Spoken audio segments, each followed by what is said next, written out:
ಕಾಡುದಿಲ್ಲ ಏನಿಲ್ಲ ನೋಡ್ರಿ ಹೆಂಗೈತಿ. ಯಾರೋ ನೋಡಿದ್ರೆ ಇದಕ್ಕೆ ಎಲ್ಲರೂ ಹೊರಿನೇ ಹತ್ತಾರ ಹಾ ಹೋರಿ ಹಂಗೆ ಕಾಣ್ತೈತ್ರಿ, ಆದ್ರ ಹೆಣ್ಗಾಗ ಐತಿ. ಅಂಜಕತ್ತೈತಿ ಅದು ಹಾ. ಸಲುವಾಗಿ. ಹಾನ್ರಿ ಬರ್ರಿ ನಾ ಎಮ್ಗಳು ನೋಡಕತ್ರಿ. ಎಮ್ಗಳು ಎಷ್ಟ್ ಅದಾವ್ರಿ? ಎಮ್ಗಳು ಒಂದು 10-15 ಅದಾವ್ರಿ. ಯಾಕೋ ನೋಡ್ರಿ ಈಗ ಇದು ಹರಿಯಾಣ ಮುರಾ ಎಮ್ಮಿದು ಕರ ಐತಿ. ಇದು 1.5 ವರ್ಷದ್ದು, ಇದು 2 ವರ್ಷದ್ದು. ಇದು ಯಾರು ದೊಡ್ಡ ಎಮ್ಮಿ ಮಗಳೇರಿ ಇದು. ಇದನ್ನು ಹೆಣ್ಗರ ಐತಿ. ಬಹಳ ಶಾಣೆ ಕೂಸ್ಕೊಳಂಗವ, ಏನ್ ಹಗ್ಗ ಬಿಟ್ರು ಎಲ್ಲಿ ಓಡಾಡಿ ಹೋಗಂಗಿಲ್ಲ, ಅಷ್ಟು ಸಮಾಧಾನ ಐತಿ. ಶಾಣೆ ಅದಾವ. ಇದು ಆಗಲೇ ಇರ್ತಾವೇನ್ರಿ? ಹಾ ಹಂಗೆ ಇರ್ತಾವ್ರಿ. ಅದು ಹರಿಯಾಣ ಎಮ್ಮೆ ಅಂದ್ರೆ ಹಿಂಗೆ ಬರ್ತಾವ. ಅಂದ ನಮ್ ದೇಶಿ ಜವಾರಿ ಎಮ್ಮಿ ನೋಡ್ರಿ ಇದು.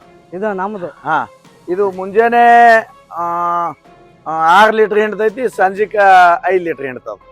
ಇದು ಮುಂಜಾನೆ 6 ಸಂಜೆ 5 ಎಲ್ಲ ಕೂಡಿ 11 ಲೀಟರ್ ಇದು.